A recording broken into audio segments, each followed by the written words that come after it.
आज बच्चों की थाली में रखे भोजन का फिर कोई स्वाद नहीं था। रोटियां कहीं कहीं जली थी तो सब्जी में भी पानी ज्यादा पड़ गया था। आखिर उसने कभी खाना पकाया ही नहीं था। बचपन में माँ के हाथ का तो कॉलेज में महाराज के हाथों का गर्म खाना खाकर ही तो वह जवान हुआ था। भाग्य का धनी तो वह था ही। कॉलेज की पढ़ाई खत्म करने से पहले ही वह एक अच्छी फर्म में काम करने लग गया था।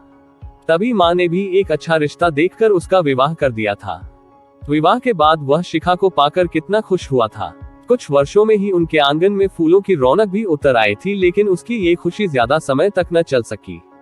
2 बच्चे हो जाने के बाद उसने अपने जीवन की एक बड़ी भूल की और जो उसने आज तक नहीं किया था वह सब कुछ आज उसे करना पड़ रहा था।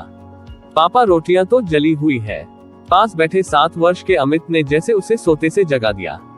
सुनकर विशाल निरुत्तर हो गया। वह अपने अतीत में खोया हुआ था। विशाल ने किसी तरह समझा बुझाकर अमित एवं निहित को अपने हाथ से खाना खिलाया।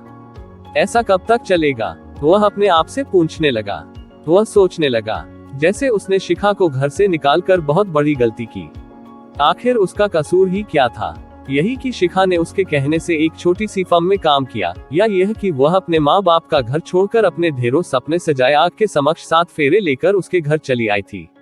शिखा तो नौकरी करना ही नहीं चाहती थी, फिर क्यों उसने अपनी मर्जी से उसे नौकरी करने के लिए विवश किया और फिर किसी दूसरे व्यक्ति के कहने पर उसने इतना कठोर कदम उठा लिया। उस व्यक्ति ने ही तो उसके घर में आग लगाई थी। लेकिन उसे क्या हो गया था? तमाम सच्चाई पेश करने के बाद भी उसने शिखा को थप्पड़ मारकर घर से निकाल दिया था। आखिर उसका धैर्य इतनी जल्दी कैसे टूट गया? और वह थप्पड़ खाकर भी उसके पैर छूकर घर से गई थी। क्यों? क्योंकि वह एक औरत है।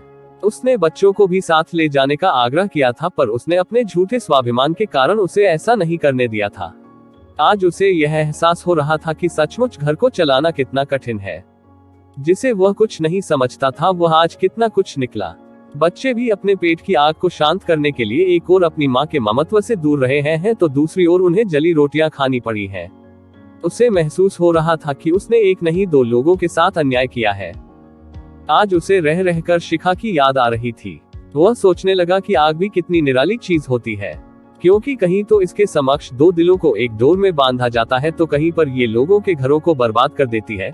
कभी कभी पेट की आग को शांत करने के लिए लोगों को क्या क्या नहीं करना पड़ता है। आज आग द्वारा जली रोटियों ने उसके अंतनेत्रों को खोल दिया।